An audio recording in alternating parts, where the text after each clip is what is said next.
All right. Hello, everybody, and welcome to another episode of the Couch Warrior podcast. I'm your host, Mike, and today for episode 31, we're going to be breaking down UFC 279, and we are joined by the man, a man who doesn't need much introduction, the guy who introduced me to underdogs, who introduced me to round 3 sprinkles, Clint from the Die Hard MMA pod.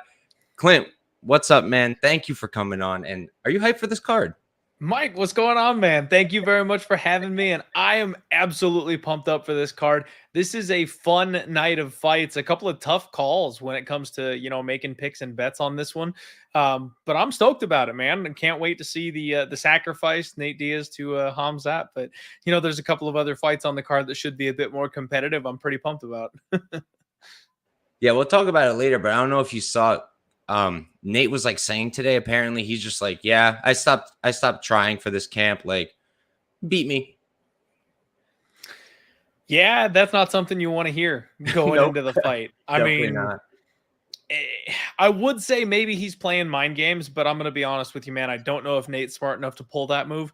And with what we saw from Nick Diaz last time out, where he literally was just like, yeah, like I'm going to stop cutting weight. He's, rocked up. He's got abs, and then just decided, nah, let's move it up a weight class, and I'm not going to train the last couple months for it. Like, that wouldn't shock me whatsoever if Nate literally just rolled in, gave it his best 2 minutes, and took the L and left. Yeah, man. But all right, so let's dive right into it. Hopefully we can find some underdog spots on this card. I think I've already got a few to mention, but for this very first fight, we've got Darian Weeks versus Yohan Lainesse. Darian Weeks is 5-2-0. He's 28 years old, 5'11" with a 72-inch reach, and he does train out of Hewlett House MMA. Lainesse on the other side, he's 8-1-0, 30 years old, so he's 2 years older, 6'1", so he's, 2 inches taller, and he's got a 76-inch reach, so he's got a 4-inch reach advantage. And I've got him training out of Center XPN Montreal. So, Clint, why don't you start us off for this one, man? Yeah, honestly, man, this is one that's been giving me some fits. A lot of guys that I know and respect are jumping on Yohan Lainesse here. I'm not ready to trust Team Canada yet after everything that we've seen.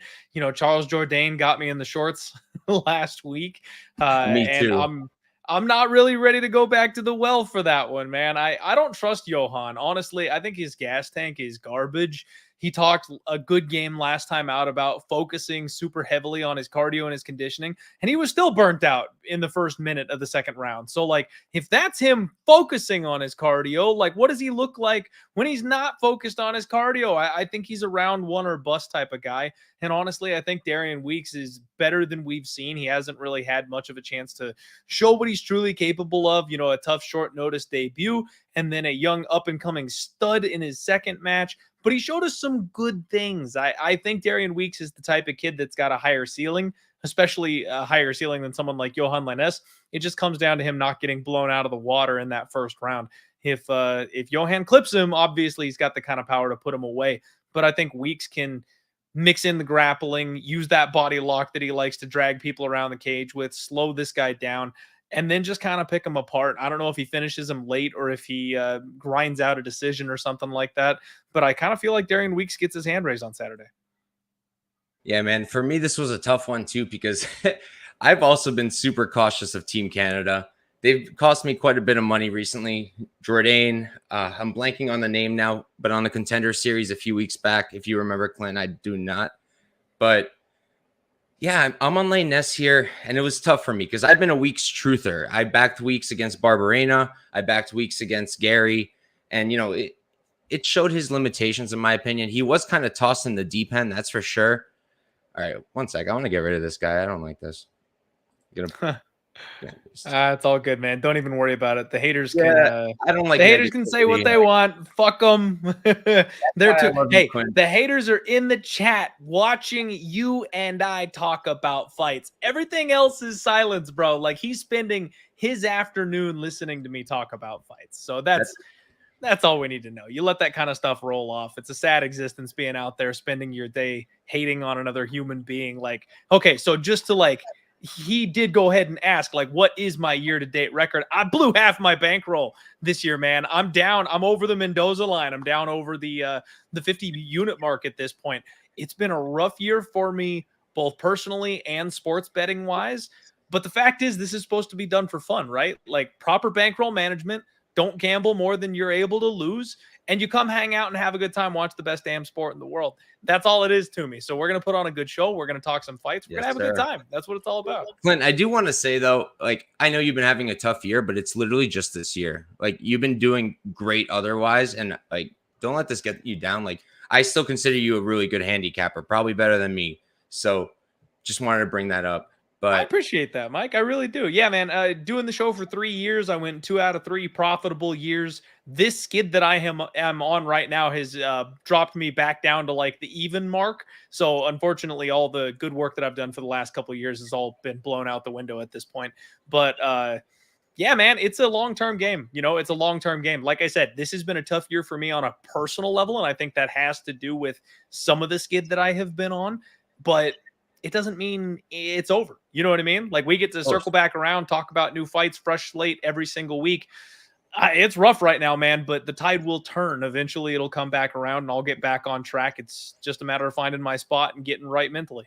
You've been doing it longer than me, bro. And honestly, the beginning of this year, when 2022 started, I did horrible. I ended up also like, I think I was like down like minus 25 units. And like, I've been slowly climbing back up, but like, it's the swings, right? That's why like this sport is crazy because there's so many crazy swings. But yeah, man, keep doing you. I love you, Quinn. You're the man. But let's move on to the next fight. Oh, I did want to bring up one thing about Lainesse.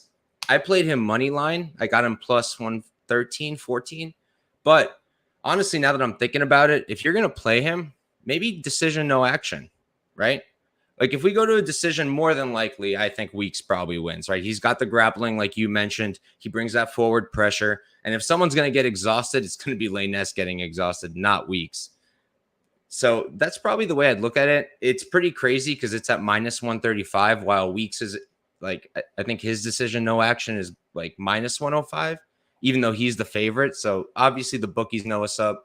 The public knows what's up. But I think if you're going to play Lainesse at this point, that's probably the way.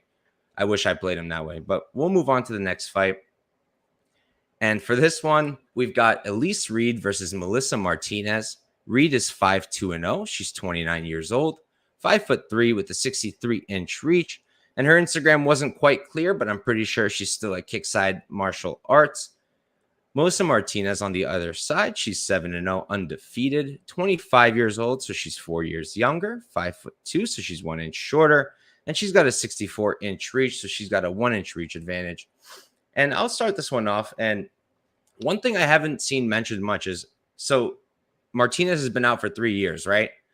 And we're all asking, like, where's she been? What's she been doing? She's been kickboxing. People haven't mentioned it, but if you look at her Instagram, she's been kickboxing. According to her, she took, in 2021, let me pull it up. I don't want to say the wrong thing. World champion in kickboxing 2021, according to herself. She has been kickboxing for these last 3 years that she's been out. Why she decided to switch from MMA to kickboxing, I do not know. Her last fight that she did have in 2019, it was against, I believe, Yanez. And first of all, the commentary on that fight by Juliana Pena is so bad. It's so rough to watch. But you know, that fight showed her limitations in the grappling for sure. Elise Reed, clearly not a grappler. That's where she struggles herself. But look, at the end of the day, I'm looking at it and, all right, you're telling me Melissa Martinez is a striker, but I still think Reed's a better striker. Like watching the tape, I looked at the Sam Hughes fight, right? I was on Sam Hughes. I think I took her. It was either round 1 or KO. It wasn't both, I don't think. I mean, round 3 or KO. It wasn't both. I got one of those. But you know, it was the grappling, and also Sam Hughes. People love to hate her, but she's an absolute dog. I know you like backing her too, Clint. I like to back Sam Hughes, so I'm not giving Elise Reed a lot of crap for that.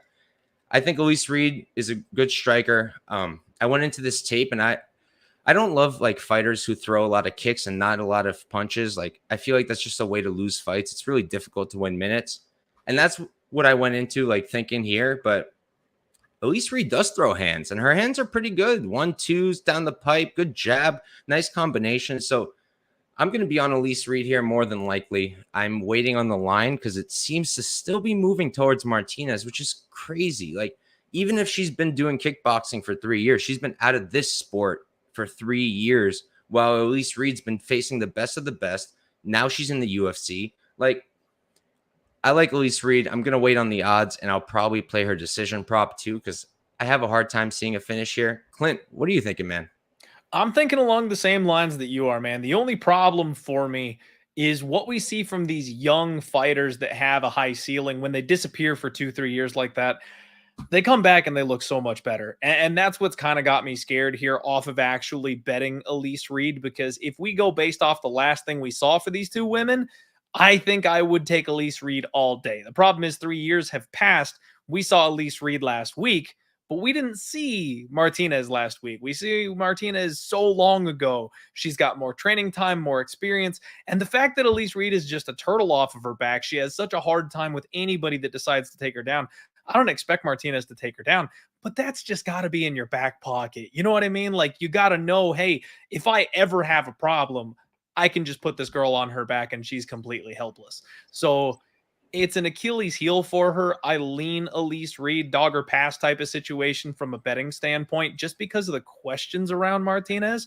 I think it'll be close and competitive on the feet, but I also wouldn't be shocked if Martinez looks way better than she did the last time we saw her and kind of just puts a clinic on Elise Reed on Saturday. So I'm not going to bet this one personally, but if I had to make a pick and had to make a bet, I'd probably go dog or pass as well. Clint, so question, you mentioned that maybe Martinez could mix in the grappling. What if Reed mixes in the grappling? I know she hasn't showed it much at all, but she's the one who's been training martial arts, right? Rather than kickboxing lately. Yeah, it's a fair question, actually. But again, it comes back to the unknowns, right? The last time I saw Martinez in a fight, she was going up against Dirty Dez. You mentioned the commentary there, where that name is burned into my brain now because she said it so many damn times. But she lost that fight. Kind of. It was a close fight. It could have gone her way. It was a split decision. But I mean, she didn't have that hard of a time getting up. She didn't have a hard time defending the takedowns. It was scrappy. It was back and forth. They rolled around.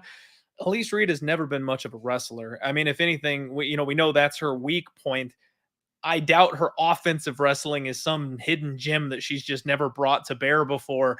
If she decides to go to the takedowns, maybe she gets that, oh shit, you shot a takedown, one time, get her to the mat type of thing. But after that, as soon as Martinez knows it's coming, I don't see her having any success with that. So yeah, man, when it comes to any type of grappling, even without tape, I would still favor Martinez in the grappling realm just because of how bad Elise is on the ground. That's fair. That's fair. She really hasn't shown much from the ground. But all right, let's move on to this next fight. We've got Chad Anheliger. Clint, do you know how to pronounce that? Anheliger, I believe. I think you emphasize the H, but I could be wrong. There we go. And I think that sounds better than what I said. So Chad Anheliger versus Alateng Heili. That I know for sure. That one's harder to pronounce, actually, because it could be backwards. That's the issue, right? Everybody online says different things, but I believe it's Alateng Heili. That's what John Anik says. So we're going to go with him. Chad's 12-5-0, 35 years old, not great at bantamweight. 5'6", so he's actually an inch taller here, but he has a 64-inch reach, which is really, really bad. Like, I was looking at this, literally Melissa Martinez has the exact same reach. Not a great look. Champions Creed MMA for him. Alateng Heili's 15-8-2. He's 30 years old, 5'5" with a, let's call it a 67-inch reach, and he's training at a Fight Ready MMA. Clint, what are you thinking for this fight, man? Yeah, man. I mean, it's tough because Chad seems like he is overperforming right now, right? Like he was a massive underdog on Dana White's Contender Series. Nobody expected this guy to be UFC caliber, and he's won his last two fights, and they have been scrappy, and he has put his heart on the line, and it's awesome. It's a great story. But at the same time, at this weight class, at 36 years old, it seems like he's limited. It seems like he's only got so much that he can give before he kind of flares out to me. And he's taken on Alateng Heili, a guy that's been also a little bit up and down, but he's at a great gym, working with great coaches, and he's got that wrestling in his back pocket, and that's something that we've seen give Chad some serious problems. I don't really feel like trusting Alateng Heili at this price tag, but at the same time, him being the more well-rounded fighter, the fighter with the better path to victory. The fact that he's got those nukes, if he feels like uncorking one at some point, he can always just end the fight in a single shot. I think I have to side with him having, the reach advantage as well, 2-inch reach advantage to go with that. I'm not overly impressed with what I've seen from Alateng Heili so far in the UFC. Split decision win over Ryan Benoit, that doesn't look great. A draw with Gustavo Lopez, that doesn't look great. Yeah, and then he knocked out Kevin Kroom. But Chad seems to kind of fall in the same category as those guys to me. He kind of feels like a Ryan Benoit. He feels like a Gustavo Lopez. Similar ballpark here for me. So I think Alateng Heili probably can use that wrestling and squeeze out a decision here. Yeah, I'm on the same side as you, Clint. I know that Alateng Heili, like, he's shown, like, sometimes he's just not wrestling, and that's when he's losing these fights, not doing as well. But like you mentioned, I just think that he's way more well-rounded than Chad is. You look at Chad, right? Like, in his Dana White Contender Series fight, like, he really found success because his opponent just gassed out, was tiring himself out with that grappling. And then against Jesse Strader, like, he gave up round 1, and I believe it was round 2 that he also gave up because Strader was just grappling him. And, like, realistically, Jesse Strader, I don't know how I feel about him in the UFC. So, not the best look. And, like, even if Alateng Heili's like, nope, I'm not going to wrestle, I still think it's pretty close. Like, I still think that Alateng Heili can hold his own on the feet. He's definitely been improving there. His boxing is pretty legit. He's got good combos. His output is decent. I just think that he can hold his own. And, when you have a guy like Chad who's got such a short reach, that means he's got to really close that distance and get up close to hit you. Meanwhile, Alateng Heili doesn't need that. So he can just hit him and move out of the way. Hit him, move out of the way. So I favor Alateng Heili here as well. I'm going to look at the odds real quick. So it's been moving back and forth. Now Alateng Heili's minus 165. I played him at a unit at minus 155 and parlayed him in a super square parlay. But that's all I'm doing for this fight. I can't trust him too much because he has shown that he's a bit chinny and Chad can throw. I just feel like I don't like betting on guys who just have to wait on that one punch, Absolutely. No, I hear you there. And I think the wrestling should be a serious factor in this one. And he's also got a pretty damn good gas tank. So I don't know that Chad's going to be able to burn him out like he has the last couple of opponents. We'll find out, man. This one's going to be a scrappy fight. If nothing else, this one's going to be fun to watch. Yeah, man. But all right. So let's move on to this next one where I have way too much money on the line. And as I've been listening to everybody, I've been like, oh, man, what did I do? But here we've got Norma Dumont versus Danyelle Wolf. Dumont is 7-2-0. She's 31 years old, 5'7" with a 67-inch reach. And I have her training out of Gracie Barra Planalto. On the other side, we've got Danyelle Wolf. She is 1-0, 39 years old. Not a great look. I guess she just turned 39, right? It says 39 years and 2 days because I remember doing the tape and seeing she was 38. So happy birthday to her. 5'11". So she is, 4 inches taller. She's got a 70-inch reach. She's got a 3-inch reach advantage. And I have her training out of Alliance MMA. So I'll start this one because I literally have 6 units on Norma Dumont. I played her at minus 300. And my thought process was this. Danyelle Wolf came into the Contender Series 0-0 as a boxer. And I wanted to look up her boxing record. I don't know if you've seen it, Clint. It's 27-14-0. So someone who's being billed as this crazy boxer that's not the best record, right? Then you watch her Dana White Contender Series fight, and she literally got rocked in round number 2 against somebody who's not a pro boxer. Her opponent wasn't terrible. She's literally, I think she's a champ in Invicta now. Pat was telling me the other day, but it's just not a great look, right? And then let's look at Clarissa Shields, right? Probably a better boxer than Danyelle Wolf. And she still struggled when she moved into MMA. She's still struggling. Even when she's winning, she's still really struggling with that grappling. Norma Dumont almost never wrestles. So that's a fair point for anybody on the Wolf side. I definitely get that. I just think that she does show good fight IQ most of the time. And I think that she's going to come in here, and I think she's probably going to close the distance, bring her down, and I think she can find a finish. A few things going for Wolf. She's way bigger. She's been out for a few years, so that could be bad, but that could also be really good if she's been working on her takedown defense nonstop, right? So, I've been getting a bit nervous because the stand-up of Norma Dumont is nothing to write home about. She was having a really close stand-up affair with Macy Chiasson. So, you know, you got to be careful there. I ended up hedging a bit. I played Danyelle Wolf by knockout at plus 700. I don't think she wins a decision. I'd be shocked there. But if she wins, I think it's going to be a KO. So I hedged a bit. But my main play is Norma Dumont, money line, 6 units. I hate it, but it is what it is. Clint, what are you thinking, man? Hey, I hear you there, man. That's one of those spots where she should win. She really, really should win.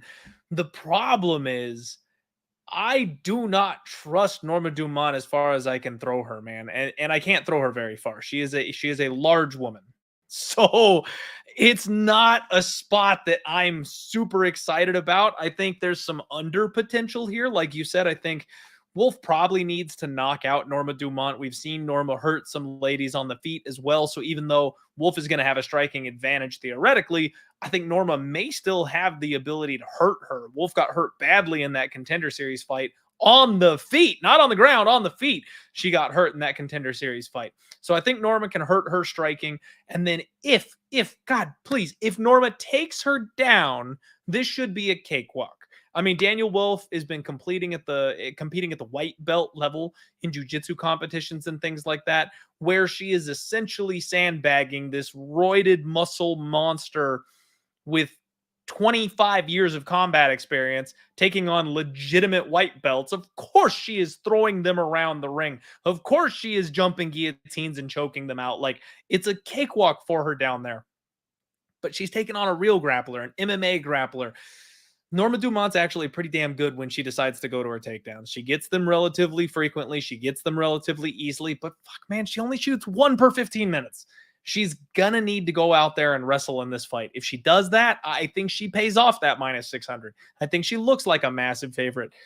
But we've also seen her go out there and just not care about a fight until the 3rd round. If she does that to Danyelle Wolf, I can see her losing a decision, man. She lost that fight to Macy Chiasson because she just had no sense of urgency. If she doesn't shoot takedowns against Wolf, if she comes out here and strikes with Wolf for 10 minutes, she could be down 0-2 going into 3. And that's why I cannot lay that price tag on Norma Dumont. Again, if I had her cell phone number, if I could call her and confirm, Norma, are you gonna grapple? Like, that's all I need. If she wrestles, she should tap Danyelle Wolf in the 1st round.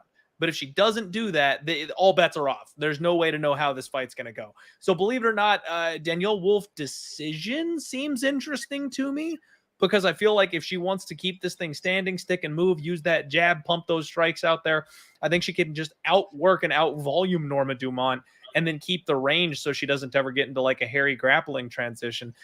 But at the same time, I do also think there's some value on the under, but it all comes down to Norma's mindset. I haven't heard any interviews with her. I haven't heard anything about, what she said about this fight going into it. I want to see her on the scale. I want to see these two face off and see how big that size difference actually is between these two.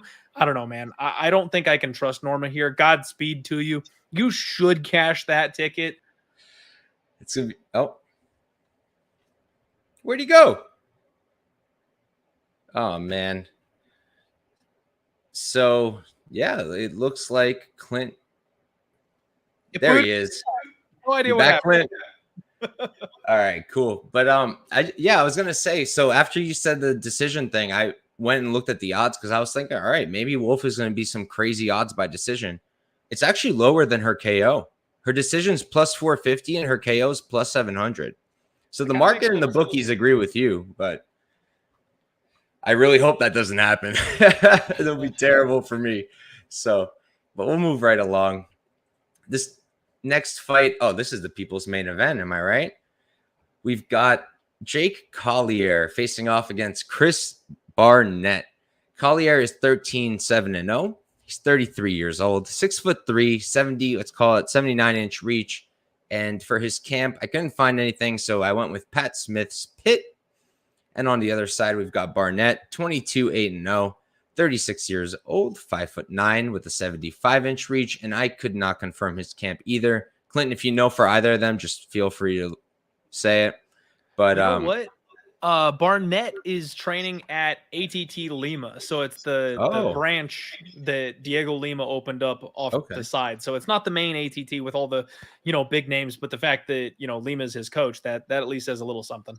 Yeah, no, that's pretty good. He's probably at the better camp then, but he is much smaller. He's given up, what is that, 5 inches in height. He's given up 4 inches in reach. Clint, start us off, man. This fight's tough, man. I don't like the price tag. I'll just start with that. Jake Collier is minus 400 favorite, and I can't bet Chris Barnett. Like, that's all it comes down to is I don't like either side of this fight. I know a lot of people I really respect are on the Jake Collier side of things, and it makes sense. He's got a high pace. We've seen he's durable enough at the heavyweight. He can take shots from some of these bigger guys and keep it up for 15 straight minutes. All that makes perfect sense to me. But Chris Barnett, he's explosive as hell, man. Like, I know his only knockout win was over a retiring, tire around his waist, Gian Vellante. I was there live for that, Clint. It was crazy. I'll bet, dude, that was nuts. And the highlight of him front flipping afterwards is just fantastic. But yeah, man, I like Chris Barnett from like a personal side of things. I've got like a massive fan investment in this guy. I like him a lot as a person, and especially hearing the news about like his wife passing away right before his last fight and stuff like that gives me a soft spot. I really want this guy to win. I'm rooting for him, especially because now he's like a single dad trying to put his family through, pay for everything through his fighting and the weight that's on his shoulders for all that. Big motivator, big motivator, but that doesn't necessarily equate to success. He doesn't belong at heavyweight. He's too small for this weight class. I'm going to say Jake Collier by decision, I guess, but I'm not rushing to the window to bet this fight really in any way, shape, or form. Yeah, man. So I never have bet Collier as a heavyweight. Since he's made his heavyweight debut, I've been betting against him. I was on the right side of that absolute robbery of the Arlovsky fight. I bet Arlovsky, and I felt guilty. I felt guilty after winning that because I was just like, man, he lost. But what are you supposed to do? I robbed every damn Arlovsky fight, man. Every single time that guy goes to a split, I'm on the wrong side of it. He's tough, right? Because he just doesn't lose unless you're really, really good. That's just how he's been. I swear Arlovsky paid the judges off. He probably did. Collier did beat him. And I think this just really comes down to, even though Collier isn't a natural heavyweight either, he's got the size. He's still taller than a good amount of natural heavyweights at 6'3". And Chris Barnett is 5'9". I'm 5'9". If I fought at heavyweight, it would be an absolute mess. Chris Barnett is probably more athletic than me. I can't do a front flip either. So got to give that to him. But it's just like, if you watch him, what is he doing to win a fight, right? Like, he's not throwing crazy output. His striking is really, really rough. Yo, literally the same person has come into this chat. I'm now with 1, 2, 3, 4, 5, 6 different accounts. How much of a no-life loser do you have to be that you made not 1, not 2, not 3, but 6 burners to come shit on somebody who's been doing this literally for what is it, Clint? How long have you been doing this? It's been three and a half years now at this point. I mean, Mike, honestly, man, don't even worry about it. I'm ignoring him. I'm not even bothering to look. I just wanted to point out what a loser he is, because once he got to 6 accounts, I was like, this is getting crazy. Yeah, it's sad that people are haters. It's sad that they will go to that length. I mean, I can't imagine having a second YouTube account just to go touch some grass, man. Go touch some grass. But back to this fight. Times. So even though I don't love Collier at this weight class, I just don't see a way Barnett wins this fight. Even if he throws his crazy kicks or his funky moves, I just don't see it. I square parlayed Collier. I don't remember exactly how. I did him, Junior, and Chimaev inside the distance. I got that minus 140. It's so terrible. Played at 1.4 units. It's square. I do think it hits. I just think that for me to bet a dog, I love betting dogs. Just like you, Clint, I love finding that underdog spot. I love finding those plus odds. It's just like I need to see a path, right? And I don't see a path for Chris Barnett. I just don't. So I got to be on Collier. And I did a round 3 sprinkle on him. I got him for plus 700 in round 3 for a quarter unit. I do think you're probably going to get better odds at this point from FanDuel. I got a little impatient, so it is what it is. But I think that, like, if you look at Chris Barnett, he's exhausted in round number 2. Like, if Collier doesn't get him out in round number 2, I think he's for sure getting him out in 3. So quarter unit sprinkle, I don't hate it at all. And yeah, so let's move on to the next fight. Good luck, man. Good luck. I wish you luck brother. on that one. I'm not going to have an investment because I seriously just am going to root my ass off for Chris Barnett. Honestly, like if he wins, I wouldn't be that sad either. I really like he's such a nice guy and like he's too likable. Yeah, he's going through some stuff he doesn't deserve. But we'll move on. We got Jamie Pickett versus Denis Tiuliulin. Pickett is 13-7-0. He's 34 years old, 6'2" with an 80-inch reach, and he does still train out of Port City Sports Performance, I believe. On the other side, you've got Denis Tiuliulin, 10-6-0, 34 years old as well, 6'1" with a 77-inch reach, so he's 1 inch shorter. He's giving up 3 inches in reach, and I have him training out of Extreme Couture. I know that I've heard around town that he's been like sparring partners with Strickland. So take that for what you may. So I'll start this one. And these two were supposed to fight. I don't remember when, a few months back. And I had bet Tiuliulin. I got him, I think, at a better price, like plus 150 or something. And my thought process was just that he's a better striker. Pickett is a good grappler. But Tiuliulin has literally gone off against guys like Khizriev in his last fight. Elise, I'm blanking on his name now. The guy who's fighting on the Contender Series that Khamzat knocked out with his uppercut. You remember his name, Clint? I think no. Ikram Aliskerov. Does that sound right? It's something like that. It's one of these offs. Yeah, so I think that's it. And, you know, even in those fights where he was fighting literally Dagestani, like, grapplers, he was doing his best. And you can see the improvements in the takedown defense. And I just don't think that Pickett is that good of a wrestler where he can do that kind of thing to Tiuliulin.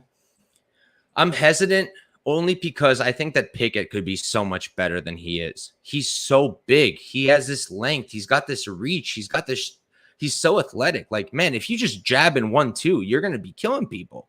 But he doesn't do it. His output's low, and he's just not doing the things that he needs to do. So I haven't gotten to a bet here. I don't know if I will, but I lean Tiuliulin. It's just like, if Pickett decides to show up with the jab, he can start making a real difference in his career. So I'm hesitant. Clint, what are you thinking, man? Yeah. Pickett's got that 3-inch reach advantage here in this spot. And if he would go to work with something like that, it could pay off dividends. The other thing that he really likes is that body lock. He grinds people up against the fence, slows the pace of the fight down, kills that clock. But the problem with that is every single fight turns into a close fight because of that. Judges don't like that anymore. Like, you're not getting the credit for slowing somebody down, body locking them, and pressing up against the fence anymore. They see it as more of a neutral position these days. Like, yeah, you're kind of winning, but are you really? Like, if the other guy lands a good hard 1-2, they still are going to get the nod for that round, even though you controlled them for 3 minutes. So that's kind of what's got me worried about this fight. I like Jamie Pickett, man. He's another guy that I'm kind of rooting for, another underdog type of fighter that is just always counted out, always underrated. And if he puts it all together, I actually think he could be a really good fighter. The problem is, like you said, he doesn't quite do that. He ends up being a little too low volume. He's not going to work. He's not using his jab. And he's got power when he lets his hands go, but he doesn't really like getting hit either. So against some guy like Denis, you know, a guy that is Sean Strickland's favorite training partner because he'll take a beating day in and day out, I don't know that Jamie Pickett is knocking out Denis. And I think Jamie Pickett can have some success pinning Denis up against the fence, slowing it down that way a little bit. But at the end of the day, I also think if it's a close fight, Denis is going to be the one that's landing the flashier shots. He's going to be the one that's doing better work. He's going to be catching the judge's eye. I kind of shifted from on my Monday show. I talked about Jamie Pickett maybe being interested in a bet on his side. I'm leaning more towards Denis on the other side of things now. And I don't know if he necessarily finishes Jamie Pickett, but someone brought it to my attention that Jamie Pickett doesn't like getting hit. And I went back and I watched some of the reactions to when he does get cracked, when he's not the guy in the driver's seat. And they're right, man. Denis Tiuliulin is a guy that's very dangerous, hits very hard. He's got good boxing. I think he could crack Jamie Pickett, whether he gets the nod from the judges or whether he does end up hitting him hard enough to put him down. I actually kind of lean Denis at this point. Clint, I have a question. Do you think maybe it's Pickett's camp that's limiting him? Because it looks like even through everything, he's been at the same camp, and we keep seeing the same issues, right? It's hard to say. It's hard to say because you get those camps that they'll be screaming at their fighter for them to do something and the fighter just refuses. You know what I mean? It's not always the camp. It's not always the coaches. Maybe it's a bad relationship. Maybe it's a fighter that just needs to get out of his comfort zone. You know, you do see those guys that get raised inside of a gym and they refuse to leave their coaches because they're super loyal, and it makes a ton of sense. Like, I can't imagine having a coach bring you up from being like a 12-year-old wrestler to a 16-year-old amateur mixed martial artist to a 22-year-old UFC fighter and then being like, oh shit, this isn't good enough anymore. Now I got to leave you, coach. Like, I can't imagine that conversation. So I get that it's tough. I get that it's hard. But yeah, man, it seems like he needs something a little different. It seems like he needs to go to one of these bigger camps, get a real, brain working behind him, one of these head coaches that knows what they're doing with some high-level fighters. Perhaps it is his camp, but at the same time, it also could just be the fact that maybe Jamie's got a ceiling. Maybe we've seen it. Maybe this is the best version of Jamie Pickett, and he can't do anything beyond this point.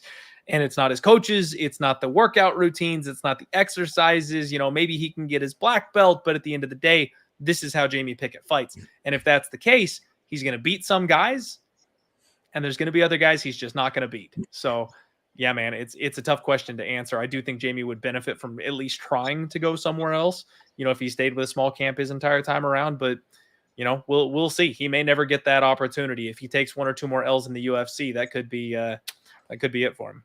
Yeah, I honestly have to wonder, like, is there anyone there just saying, like, Jamie, jab, throw a jab?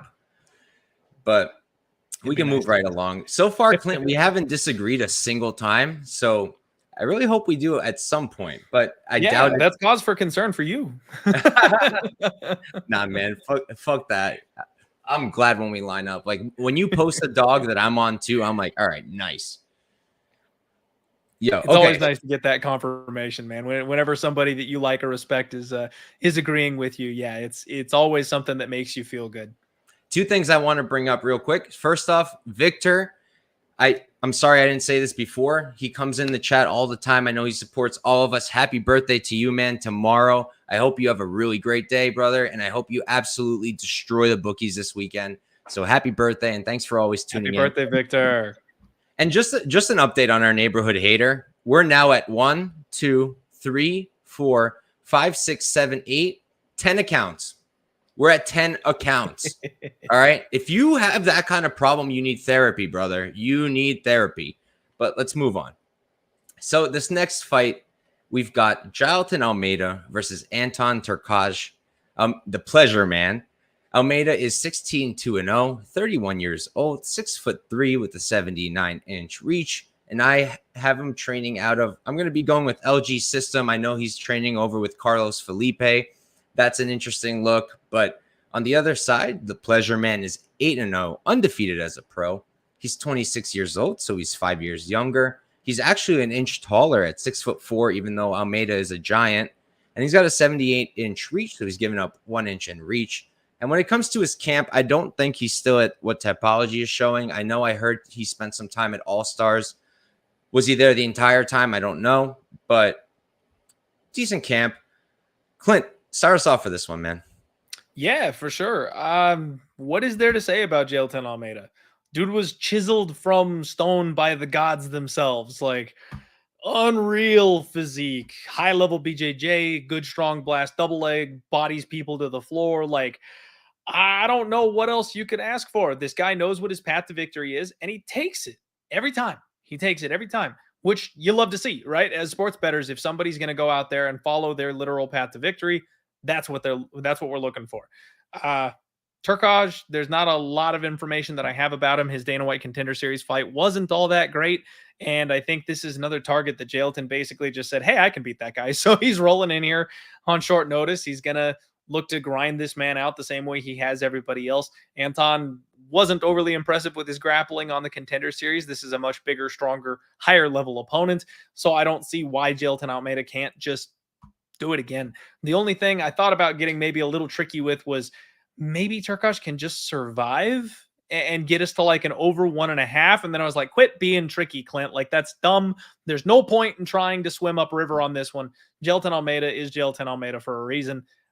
I struggle to find a way to bet it. I mean, you can take Jailton inside the distance, but again, you're laying chalk on him to do it inside the distance. I've done the thing where you lay minus 150 on a fighter in round 1 before. It never works. They always end up, for whatever reason, getting to the beginning of round 2 and then doing it then. So yeah, man, I'm probably not going to bet this one, really. I understand people wanting to throw Jailton in parlays and stuff like that, but minus 700, minus 800 in parlays doesn't do a whole lot for me. I like your parlay, those 3 legs that probably all should come through right around even money. That's not a bad way to do it. Like, they all should definitely win. So I'll be rooting Not here even for you even on money, Jailton. Clint. It was a disgusting minus 140 for a 3-leg that's parlay. gross. Disgusting.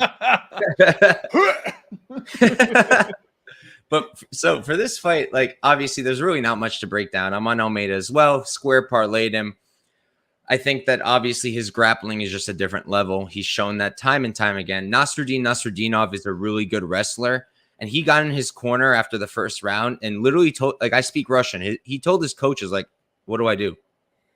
Because he was just overwhelmed with the grappling of Almeida, and he did not expect that.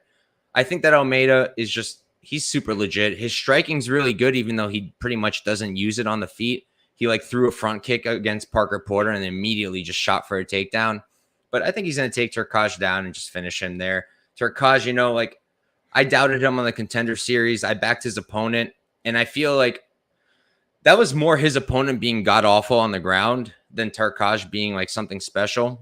So I think Almeida wins. I think a way to look at it would be maybe Almeida KO for a little bit, because you can get that at like plus, what is that now? You can get plus 335 best on Bet Rivers, or you can get plus 300 on Bet Online. I just feel like everybody just assumes he'll go for the sub, but time and time again, we see these BJJ guys get a dominant position and just let go with the ground and pound and finish. So I think he's very live with ground and pound. And if he decides to strike, like, he's shown he's a good striker, he has power. I wouldn't be shocked there either. I don't think Turkalj is that great of a striker, but no reason to spend too much time there, and we can move on. So for this next fight, we've got Hakeem Dawodu versus Julian Erosa. Dawodu is 13-2-1. He's 31 years old, 5'8", with a 72-inch reach, and he does train out of Champions Creed MMA as well. So I just realized him and Chad train at the same camp. That's interesting. On the other side, we've got Julian Erosa. He's 27-9-0, 33 years old, 6'1", so he's, 3 inches taller, 75-inch reach, 3-inch reach advantage, and I have him training out of Extreme Couture. So I'll start this one, and we say this as a joke sometimes, but it's legit. Erosa has that dog in him. He's got that dog. He's shown that time and time again, no matter what you bring to him. Sean Woodson outboxing him 2 rounds, still submitted him. Charles Jourdain bringing a tough fight to him, still submitted him. He brings it time and time again. I went into this fight, I was thinking, all right, at the end of the day, Erosa is pretty defensively unsound. He's putting his hands down half the time, first of all. He's got a 48% striking defense. He overextends on his own strikes a lot. And also, he can tend to be a bit flat-footed. And we saw in, I'm blanking on which fight it was, but I think it was the Peterson fight where he was taking a lot of leg kicks and not checking them. And Dawodu, what did he do really well in his last few fights? Those leg kicks. I bet Trezano against Dawodu. I'm a Trezano truther.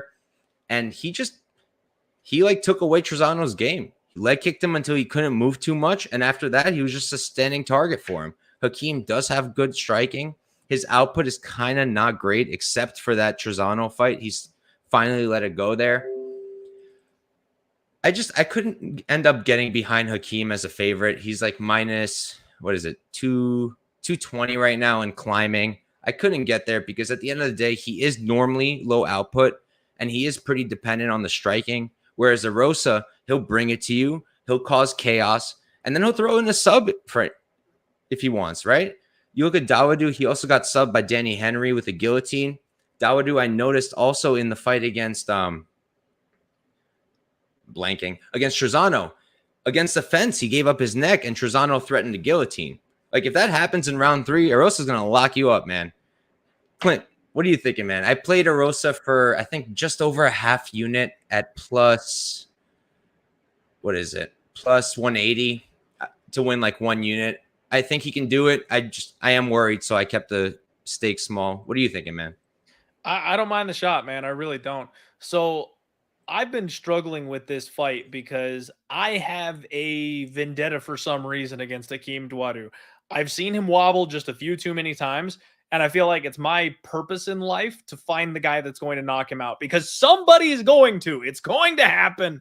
One of these big power puncher guys is gonna catch Hakeem. And I don't know what it is. I really thought Trizano was going to be the guy last time. I thought, with him sitting down on his punches, with that, Hurricane Shane-esque durability that we've seen out of Trizano, always coming forward. I thought he'd mix in the wrestling. I thought he'd tire him out. I thought he'd crack him a couple times.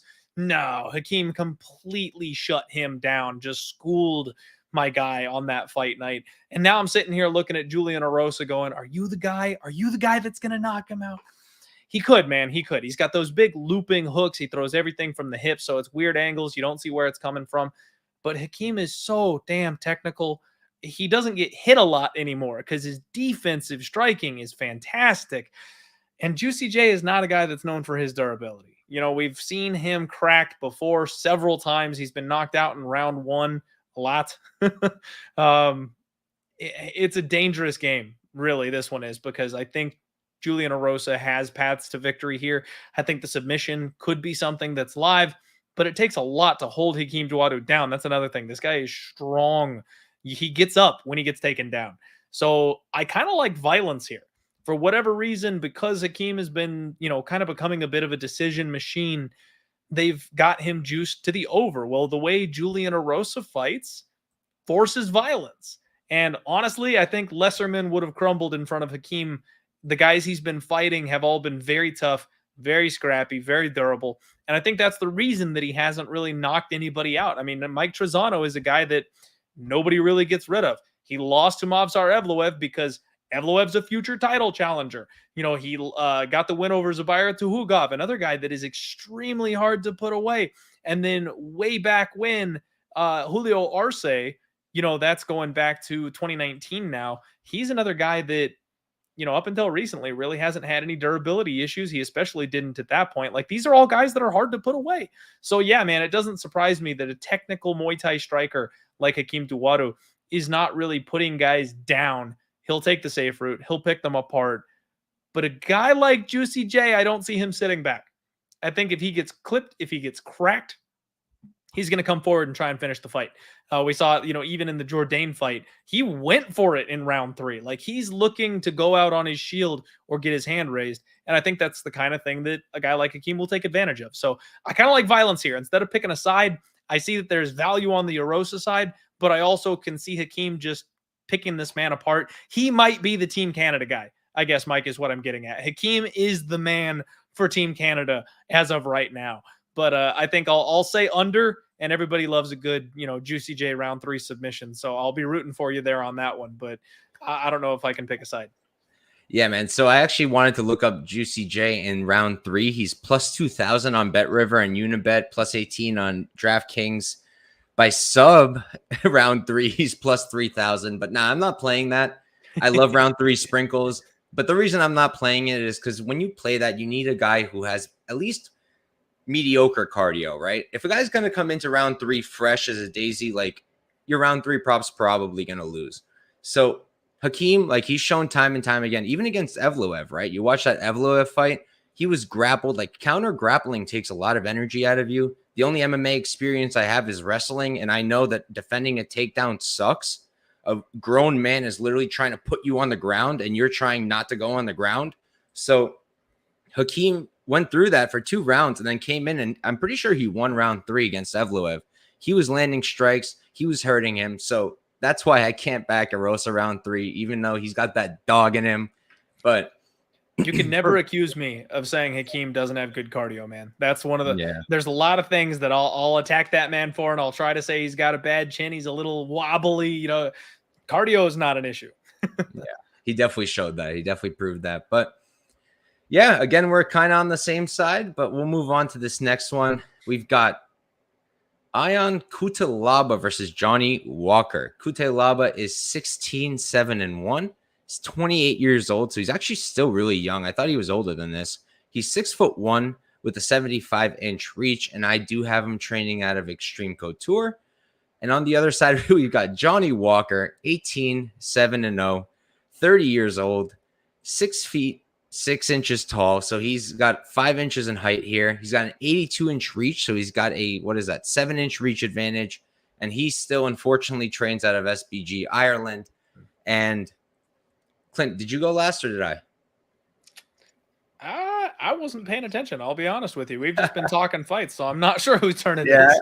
I forgot to, but all right, I'll start. I'm not convicted here. I don't have a pick just yet. I think fairly highly of Cutelaba, but he's shown time and time again. He's just, you can't trust the guy. You can't. Like, I thought he was going to win the Span fight, but I still bet Span by sub because I thought he was going to stick his head in the guillotine. And what happened? Such a sweet spot. That's what happened, right?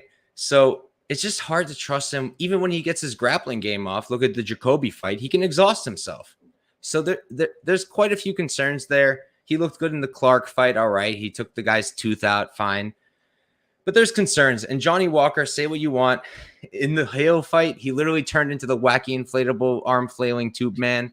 That was ridiculous. He makes the weirdest reactions to knockouts. Like, I don't know if you've seen the regional video, Clint. Every time he just acts so funky when he gets knocked out. Also, like what happens to Kevin Lee, man. He just has extra length, so like when the body goes loose, he doesn't know what to do with it. Did you see in the UFC Paris when Ty fought Cyril Gane? Did you see Ty doing that thing when he was getting knocked out, where he was like stomping his feet, doing like quick feet? Did you notice that? Yep.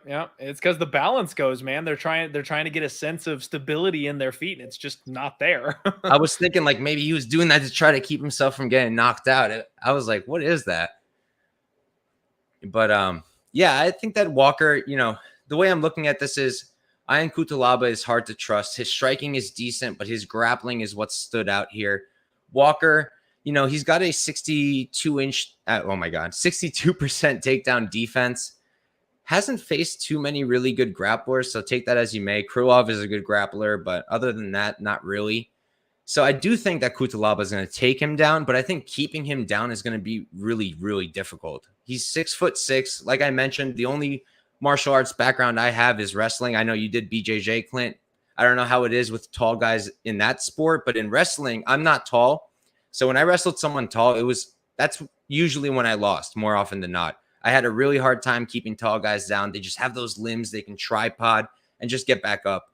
So I think he's going to have a hard time keeping Walker down. And if they're on the feet, I have to favor Walker. He's super explosive. He is a good striker. He's much, much, much bigger. And I just think he is the better striker here. So I'm probably going to play Walker. I don't know how just yet. I was thinking about maybe Walker decision, no action. I'm pulling it up right now. That's plus 170. Money line, he's plus 185.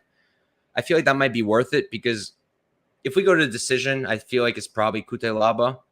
And that way you have a little bit of insurance. But that's probably how I might look at it. Clint, what are you thinking for this fight? Yeah, man, this is one where I'm waiting. I don't know what's holding me back. I think it's the skid that I've been on, the lack of confidence that I'm experiencing right now. But I really want to bet Johnny Walker. And it's one of those spots where if you've heard me, man, I've talked about it. Sometimes the hardest bets to make are the best bets to make. Nobody wants a piece of Johnny Walker right now. Like, we just saw him get ragdolled and, like you said, wild, wacky, inflatable, flailing arm tube man his way across the cage. Like, you don't want to go back to war with that guy right after seeing that. And on top of that, you listen to his interviews, and apparently he did weed and got addicted to it and was hallucinating. Like, what the fuck were they putting in this poor man's weed? CBD, Clint. CBD. The CBD. Like, what? Oh, my goodness. So I don't know what to make of all this. I mean, Walker was already an eccentric personality right before all this went down. So it doesn't surprise me that he's a little crazy in his personal life. But, everybody reacts differently to things. So, you know what? I don't smoke, man. I don't smoke because I had not one, but two back-to-back bad experiences with marijuana. Now, I think somebody may have spiked the stuff that I was on. So that might have had something to do with it because my experience was definitely not what my friends tell me it's supposed to feel like. But Johnny could have had a very similar situation. So, like, I don't want to question too hard how this man got affected by whatever he was putting in his body. If he is now a clean athlete, he feels mentally clear from that, regardless of how goofy his testimony sounds, that's a positive to me. You know, a guy that's having a hard time trying to find himself, trying to get comfortable, eliminating a substance that he feels like was a distraction in his life. At the bottom line, that's not a bad thing. So I went back, I ran the tape. First off, Ion Cutelaba is just not that good. I love the guy. I love the Hulk. I really do. He's one of my favorite personalities in the game. But you go back and you look at what he has done. And if he can't bully you, he breaks. So he beat Khalil Roundtree, another guy who is very well known for being bullied and breaking mentally. He got bullied by this man. He won that battle. He beat Devin Clark, who, if you guys listen to me at all, you know is like my bottom rung fighter in the 205-pound division. If Devin Clark beats you, you're shit. Like, anything below Devin Clark, I don't want anything to do with. So he passed the Devin Clark test. That's great, but I'm not impressed. Why can't this fight look exactly like the Ryan Spann fight? Because Ion goes out there and he goes for takedowns. He swings big heavies. And if he doesn't clip you right on the chin with that big heavy, he doesn't have much in the way of striking. He wants to grapple. He wants to ground and pound you. Ryan Spann was able to get a foot on this man's chest, kick him off, and get right back up to the feet. No problem. Ion took him back down again. Spann was able to dig the underhook, work his way back up to the feet. Ion took him down a third time. No problem. But then Ion started getting tired and stuck his neck in a guillotine. That's what this man does. Like, if he starts to get tired, he is not the same fighter. Now, talking about Johnny Walker, he got out-grappled by Nikita Krylov. Krylov is better than Ion Cutelaba. And in the second round, Johnny Walker reversed position, got on top of Krylov, and started pounding away in the second round. A man who is better at this exact path to victory than Ion Cutelaba. He got bonked on the head by Corey Anderson. Corey Anderson should be the Bellator heavyweight champion right now, or light heavyweight champion. He is not a bad fighter. In fact, he's an incredible fighter that I underrated for many, many years and feel honestly bad about doing so. Then he has the boring fight against Thiago Santos. Throw that one out. That one doesn't matter. That's not how this guy fights. That's not how he's going to fight. But if he was going to take any lesson from that fight, a measured outside kicking approach against a guy like Ion Cutelaba seems like it would be very successful. Because if he can't take you down, if he can't close the distance to touch your chin, you're winning that fight. And then Jamal Hill, my guy. Jamal Hill bonks this man right on the forehead. He is longer than Ion. He is faster than Ion. And even though he's a twig, he hits harder than Ion does. I'm pretty sure Jamal Hill can put more force behind his punches than Ion Cutelaba does, just because of how quick he is. So, man, this is a step down in competition for my guy, Johnny Walker. It really is. And he's a heavyweight who cuts down to 205. The guy is massive. I am having a hard time understanding why the line is the way that it is. Because, yeah, Johnny Walker is 1-4 in his last 5. He should have beat Thiago Santos. Like that, 1 or 2 more kicks in the 5th round and he wins that fight, right? So he got out-grappled by Krylov. He got knocked out by 2 of the big power punchers in the weight class. So what? This is 205. Now you look at Ion Cutelaba. Yeah, he got knocked out by Magomed Ankalaev in the 1st round. He's a title challenger. Okay, sure. But he made the exact same mistake he always does against Ryan Spann, a guy who's still kind of floating somewhere in the middle, a guy who Johnny Walker has a win over. He was able to bully Devin Clark. He got his ass beat by Dustin Jacoby, who's another mid-tier guy in my opinion. Went to a draw with him, and he beat Khalil Roundtree. He beat Ante Gulov. Like, these are not guys that you need to worry about much. And then he lost to Jared Cannonier and Misha Serkinov back in the day. Like, I just think Ion Cutelaba is a mid-tier guy. I think Johnny Walker can physically contend with him. I think Johnny Walker's height and reach is going to make it hard for him to actually get touched on that chin, which is the real concern here.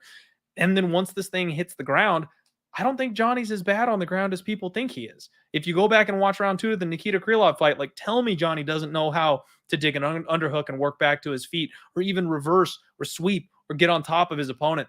Man, I like Johnny Walker here a lot more than I should. And I also like violence, because if Ion wins this fight, you would think it would be by decision using the wrestling. But I actually think he needs that finish, because if he tries to wrestle with this man who is so much bigger than he is for 15 minutes, he's going to gas out. I honestly think Johnny Walker is going to get him out of there in the 2nd round, man. Yeah, I wouldn't be surprised. Clint, I did want to ask. So I tried not to listen to your podcast this week. I always do, but I tried not to because you were coming on and I wanted to kind I of have a pulled that blind move too. reaction. But I did listen a bit and I caught you talking about this fight. And you mentioned the Johnny Walker sub. And I only wanted to bring it up because I played Johnny Walker by sub. I was probably the only one on the planet against Thiago Santos at plus 2,000. And I literally Wow. threw my money away. But if he's going to land one, it would probably be with a guy like Ion Cutelaba, who insists on sticking his head into your armpit over and over and over again. Dude, he But went for it against Nikita Krylov. Like I said, if you have not watched that fight since we since you heard my talking about it, or obviously I just talked about it, you're not going to have time to go watch the fight. Go watch the fight. When we get off the podcast, go watch that fight again. Round 2 specifically. Johnny Walker hits a sweep, he reverses, he climbs on top, and he wraps his neck. Like, that's the very first thing he does is he wraps the neck. I know he doesn't have the squeeze of someone like Ryan Spann. You know, we both hit that sub prop last time. That was a good time. There were a lot of people doubting that underdog pick. One of my only bright moments so far for 2022. But that was the spot. Honestly, Johnny likes to work with his hands. I think he probably gets the knockout, right? More than likely he gets the knockout. But he also doesn't want to give this guy the opportunity to touch his chin. I would not be shocked if he played a different game this week. I would not be surprised if he engaged in the grappling and was all in or all out so that he wasn't at that boxing range where Ion Cutelaba has a chance to bonk him. I'm just saying, man, it's one of those things where it's going to be there. It's a matter of whether or not the fighter feels comfortable and goes for it. But the sub is absolutely on the table here for Johnny Walker. yeah, the only reason I'm not playing it is because I have to think that Cutelaba is like, all right, I learned my lesson at least a little bit against Ryan Spann. But who knows? And we'll move right along. So for this next fight, I think it's time for me to take off my hat and put on the Viking hat. Because Clint, I don't max bet. There we go. And the only time I've ever max bet, it was on Cyril Gane against Francis Ngannou, and I lost 10 units. So I have been very hesitant to throw another max bet, but here it is. We've got Irene Aldana versus Macy Chiasson. Am I saying that right, Clint? Do you know? Chiasson, I believe. Chiasson. Okay, we're going to go with that. Irene Aldana is 13-6-0. She's 34 years old, 5'9" with a 69-inch reach, and she does train out of Lobo Gym MMA. Macy on the other side is 8-2-0. She's 31, so she's actually 3 years younger here. I didn't realize that before.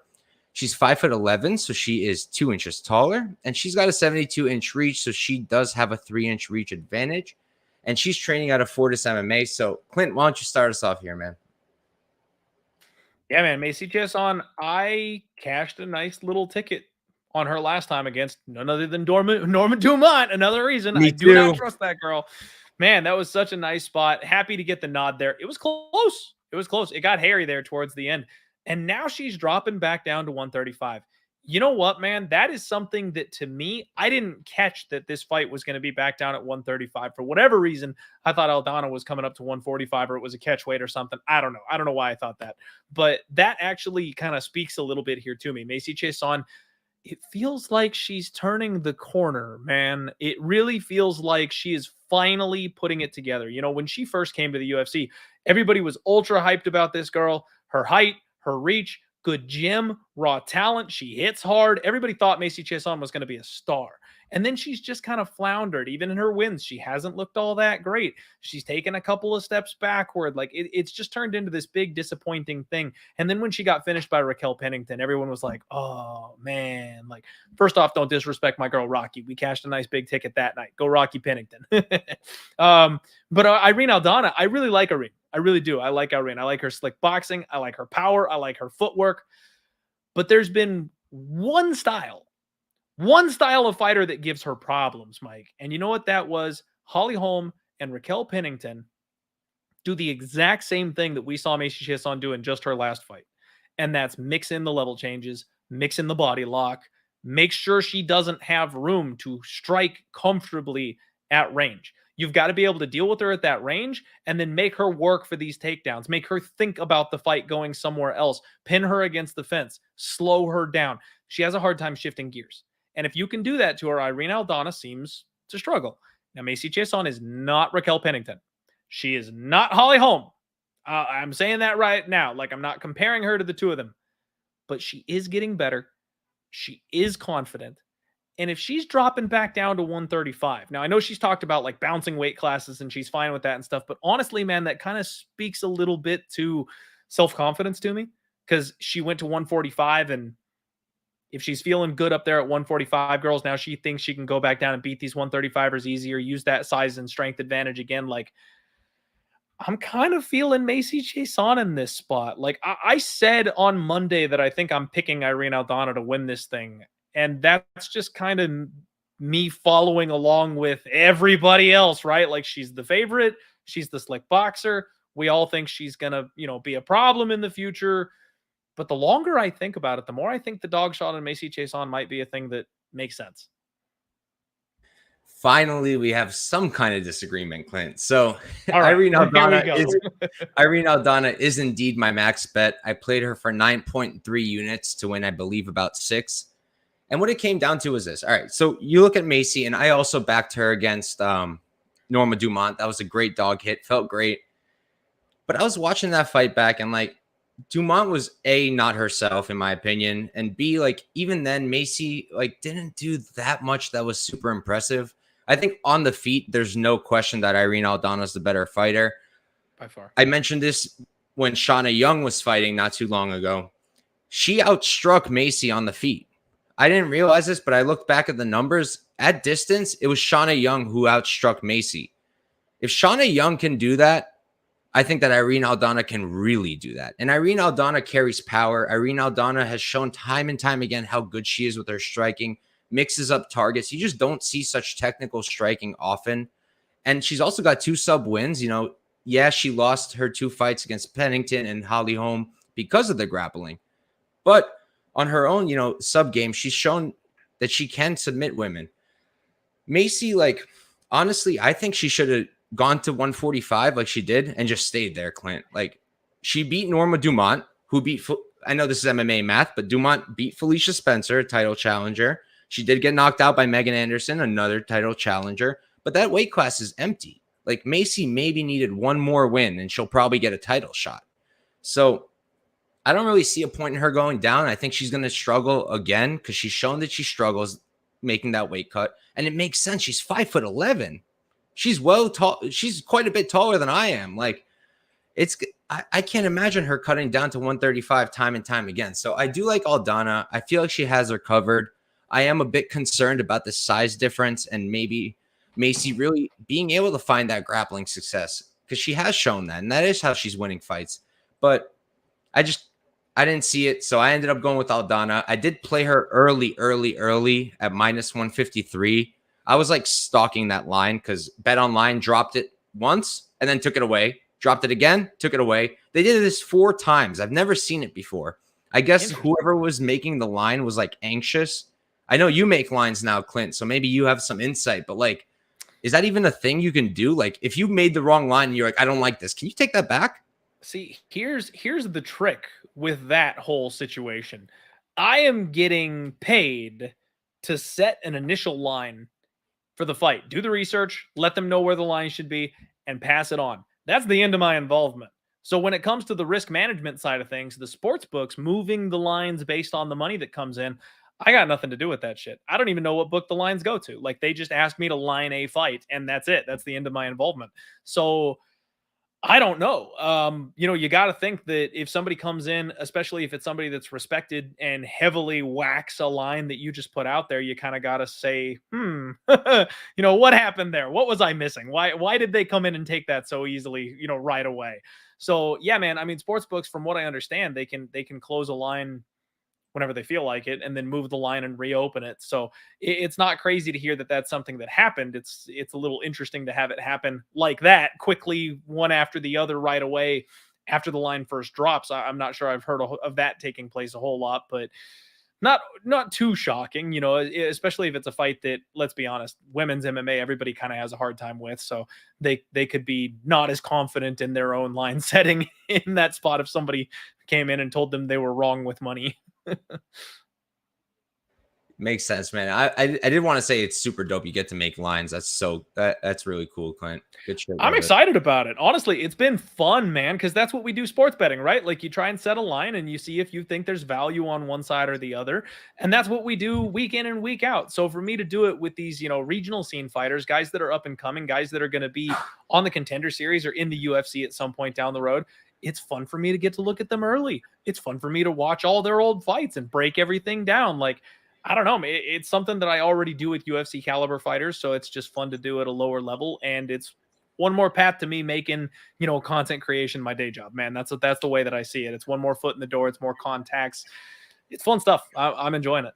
I do have one more question about it. Are you and Cody ever planning on doing another show like you guys did? Because that was probably one of my favorite MMA pieces of all time. You making the line and Cody disputing it. I thought that was super dope.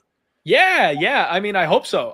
The plan is to do that a little bit more. Cody's got some connections with some of those regional shows because he does the matchmaking stuff. So it's interesting. Both of us kind of have one little like big toe in the door that someone could smash by shutting it really easily. But but both of us have just ever so slightly our foot in the door in those areas. So we kind of line up on either side of it. And the video was fun to do. I hope we get to do more like that. We'll see if the promotions cross over the right way. I think everybody really enjoyed that. So I'm crossing my fingers. That's something we get to do more of down the line. But I think they are going to save it for like that fight card was a bigger fight card from their perspective. For us UFC people, it was kind of like, we don't know 90% of these names. So for them, having a couple, Dana White Contender Series ready guys and ex-UFC fighters headlining, that's a big card. So we probably aren't going to do it very often, but I'm hoping it's something that we do get to do from time to time. I love doing shows with Cody. That's my guy. So I hope I get to spend more time on camera with him. Cool. I wanted to bring it up because I thought it was super dope, but we can move right along. We are real quick. Mike, before we move on real quick, not to mess up the Viking hat or anything, because I love it, by the way. I love it. Go Vikings. I can prove without a shadow of a doubt that Macy Chiasson is not only going to win on Saturday, but she is the GOAT of women's MMA. Macy Chiasson just defeated Norma Dumont, who defeated Felicia Spencer, who defeated Megan Anderson, who defeated Kat Zingano, who defeated Amanda Nunes. Macy Chiasson is the GOAT of women's MMA. If you needed any more reason to back her on Saturday, my work here is done. Now I have to pull all my money out, Clint. I got to figure something. I'm going to email Bet Online, tell them it was a mistake. But all right, we can move right along to our third to last fight. We've got Kevin Holland versus Daniel Rodriguez at a catchweight. And I'm going to say, when I saw this fight made, I was like, yes. Like, I understand they were trying to fill up this card, but this was fantastic matchmaking. So Holland, 23-7-0. 29 years old, 6'3" with an 81-inch reach, training out of Travis Lutter BJJ. And on the other side, you've got Dan Rodriguez, 16-2-0, 35 years old. I didn't realize how old he was. So he's 6 years older, 6'1", giving up 2 inches in height. He's got a 74-inch reach, so he's giving up 7 inches in reach. And he does train out of Syndicate MMA. So I think it's my turn, but honestly, my breakdown here is pretty short and sweet. I love D-Rod. I think he should be undefeated in the UFC. I thought he pretty clearly beat Nicholas Dalby. I'm biased. I had a bet there, but I still think he won that fight. But he's not a grappler.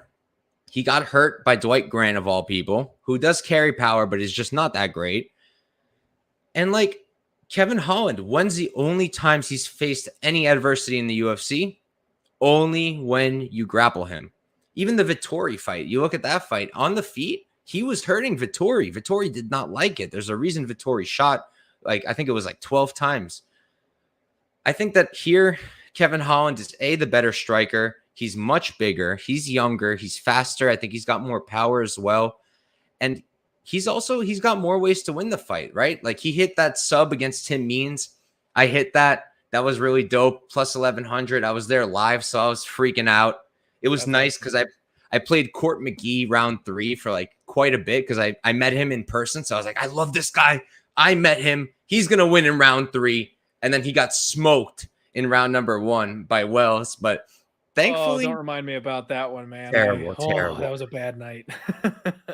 I was so upset with that, bro. But then Holland pulled through with the sub, so that was nice. So I do think he has more weapons here. He's obviously not the one wrestling, but when people shoot on him, that's when he's finding some success with the BJJ.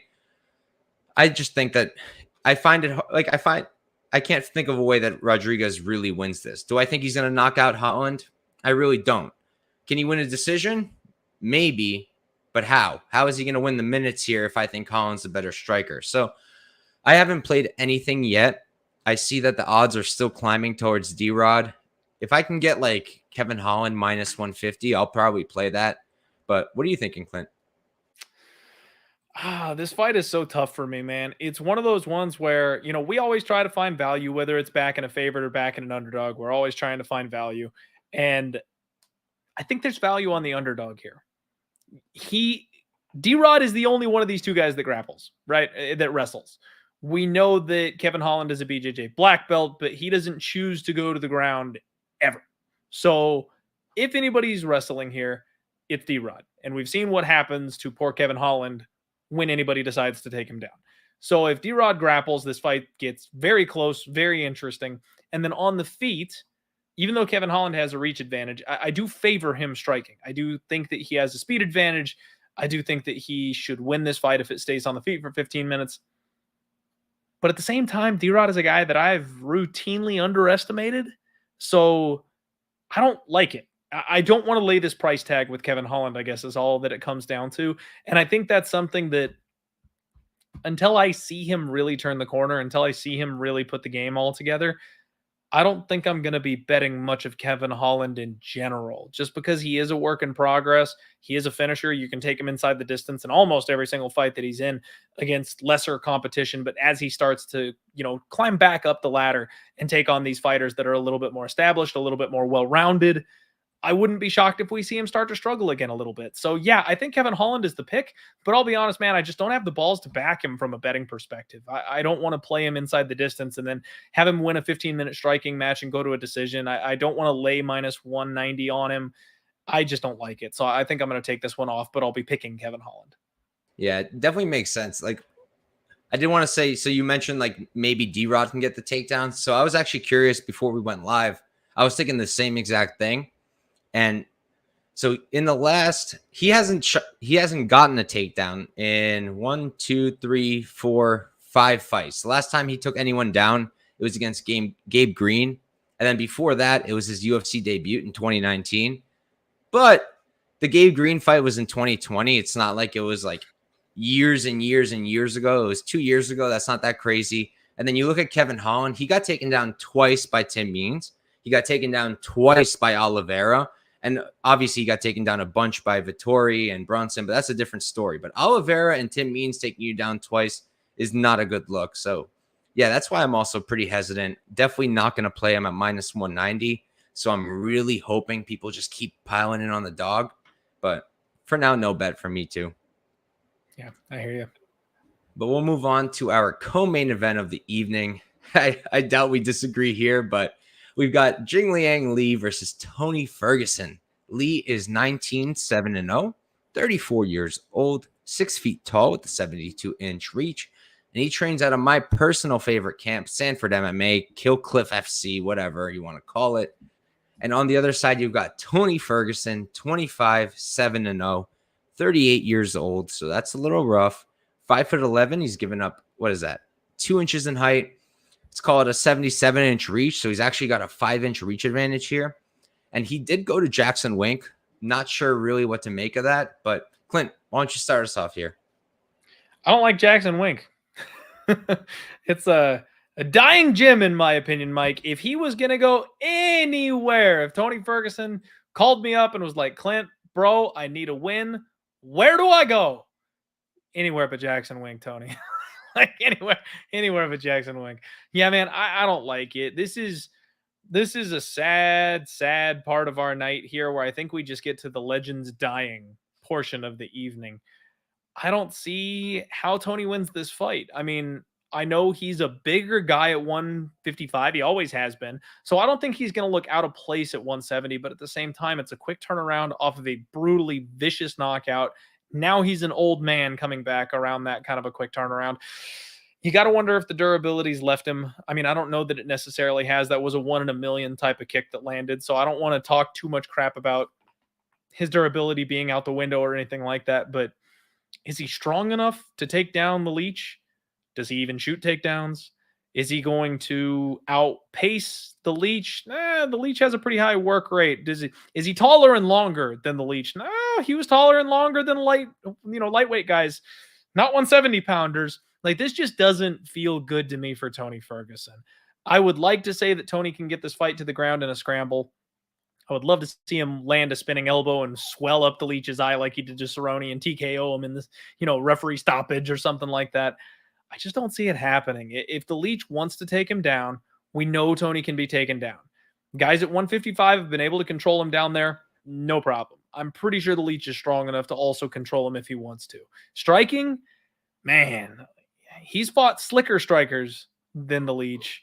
A lot of these guys at 155 are technically probably better than the Leech, but he's good enough. You know what I mean? Tony's always been a guy that makes his game plan getting hit and out voluming his opponents and coming back from that. That's just not a game you want to play up a weight class against this caliber of an opponent. I don't know that he necessarily gets finished, man. I know a lot of people are piling in on that knockout prop. I would be looking a little bit more towards the Leech by decision, probably, because I think Tony maybe still does have that durability in his back pocket. He's good enough to hang in there and take some shots.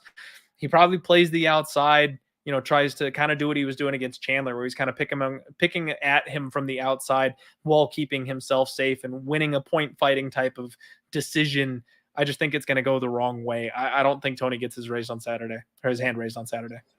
So obviously, Clint, I'm on the same side, but I did want to ask you, what do you make of Tony's performance in round number 1 against Chandler? Like, he looked great, didn't he? I backed Chandler there, and I was like, I'm going to lose my bet after watching that first round. Like, he looked like kind of a return to form until he got front kicked and sent to the shadow realm.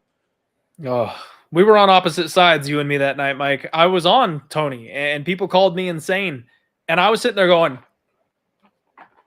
because he looked incredible. Like, he looked fantastic. He was winning that fight. He had Chandler hurt. He made Chandler panic wrestle. Like, man, so here's the thing. I honestly cannot back the Leech right now because there is the part of me, my brain from that handicap of Chandler going, all those things you thought about Tony were true. You were validated. He got hit with a 1 in a million shot, a knockout of the year type of shot. If that doesn't happen, he probably just wins that fight. And you were right, Clint. You were right all along. Go back to the well. Bet Tony on Saturday. I just fucking can't do it, man. I can't do it. So, yeah, there is that part of me that is like, Tony absolutely showed that he's still here. He's still got it. I just don't like it when fighters shift weight classes late in their career. I don't like moving up a weight class at this stage of his game. I don't like the gym that he's training at. We'll see. I would love it if Tony got his hand raised on Saturday. That'd be incredible. It'd be super fun. But I just don't see it happening. You know what I mean? Yeah, man, definitely. So the way I tackled this fight was, obviously, I think technically, like, skill for skill, I think it's Tony. But we're moving up to welterweight. Jingliang Li, you look at him. Who'd he just fight? Who was never knocked out? Who he knocked out? Muslim Salikov. I was there live for that. I bet Lee there. I was nervous during round number 1 because I didn't think he looked that great. But then he got that knockout. So, yeah, like, maybe the KO is live. I like you, Clint, I don't think he knocks out Tony. I think Tony, if he loses, he's going to make it to decision, and it'll be Lee by decision.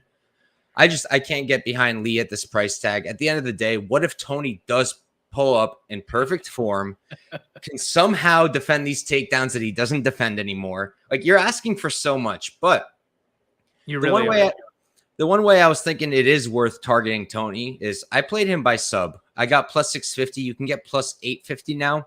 And what I'm thinking is he doesn't need to go on top. How many times has he subbed people from bottom? You know, Lee isn't a wrestler. He will wrestle, but he's a striker at heart. If he takes down Tony, isn't safe, Tony can throw up a triangle or something. So For a quarter unit sprinkle, I felt like that was probably the best way to play this because I don't want to back Lee at minus whatever it is, 300 or so. I don't want to bet Tony money line because I think he probably loses. So that was the only way I was want to really look at this one. I hear you. I actually don't hate it, man. I really don't. One of his most recent losses back in 2015, so it's been a while, but he did lose by rear naked choke in the third round back then. I mean, the big thing for me, I said I didn't think he was going to knock him out, but I'm kind of rethinking that because look at the guys the Leech has iced lately. I mean, he took out David Zawada, Elizu Zaleski dos Santos, Santiago Ponzinibbio, Muslim Salikov. Like every single one of those guys is a guy that's been known for their durability. Every single one of those guys is a guy that just doesn't get knocked out. And the Leech has iced all of them.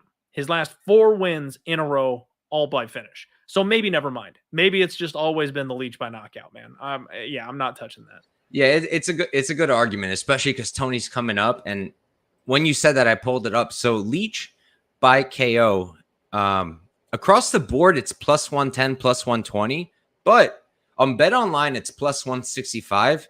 So if you're willing to take that risk, I'm personally not. But if you want to play Leech, that's probably how you do it.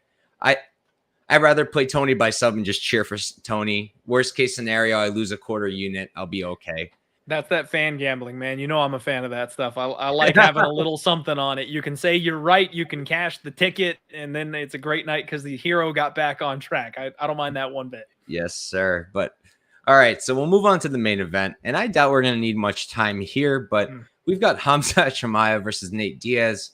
Khamzat's 11-0, undefeated, 28 years old, 6'2", 75-inch reach, and I believe he's mostly training out of Extreme Couture. Diaz is 13-0. He's 37 years old, 9 years older. 6 feet tall, 2 inches shorter, 76-inch reach. He's got a 1-inch reach advantage.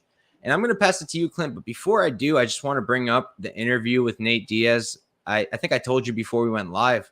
We started with that, yeah. Yeah, so he literally had an interview that was posted right before we went live where he was just like, yeah, I kind of gave up preparing for this fight. Like, okay, you got, like, win over Nate. Like, okay, like you're going to win.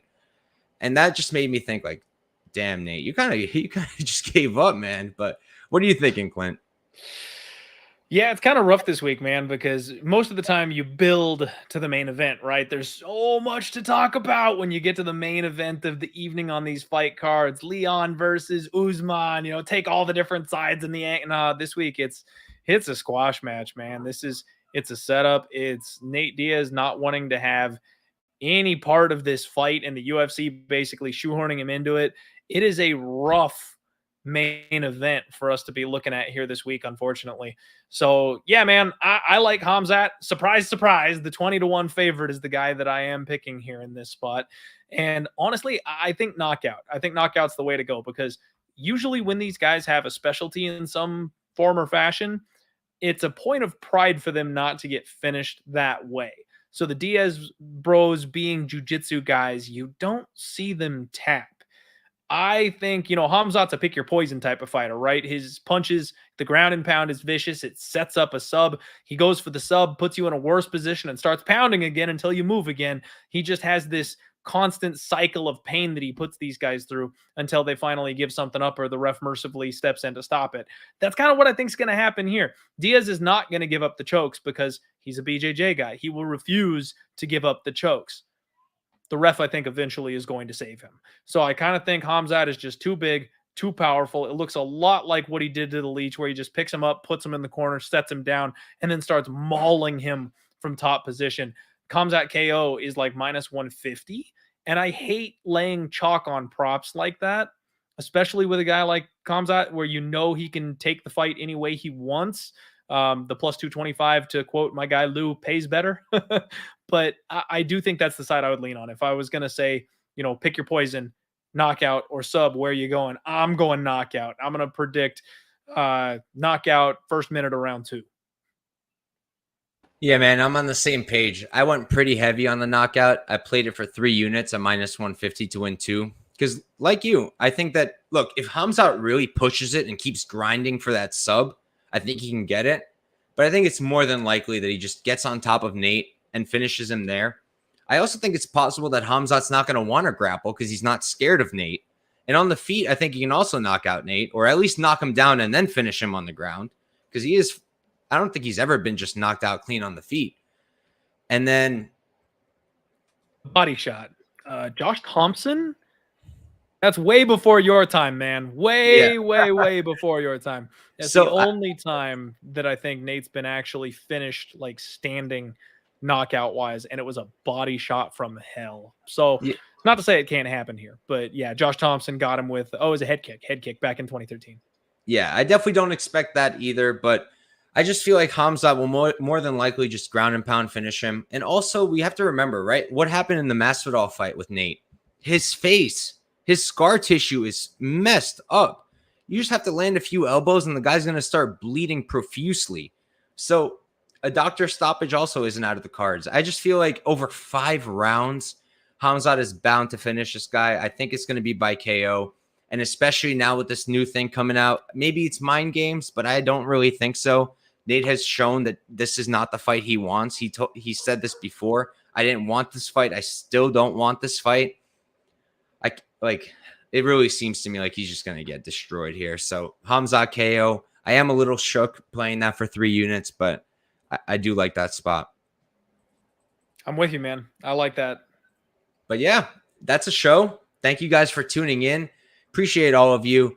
Make sure to tune in on. So tomorrow's Thursday. I am not going to be able to put out a Mike's Bets video, unfortunately, but I'm moving the Contender Series show to tomorrow instead of Friday because I won't be able to do it Friday. So Dana White Contender Series Week 8, I'll be doing it tomorrow. I've already got some bets out, so make sure to follow me on Couch Warrior Pod.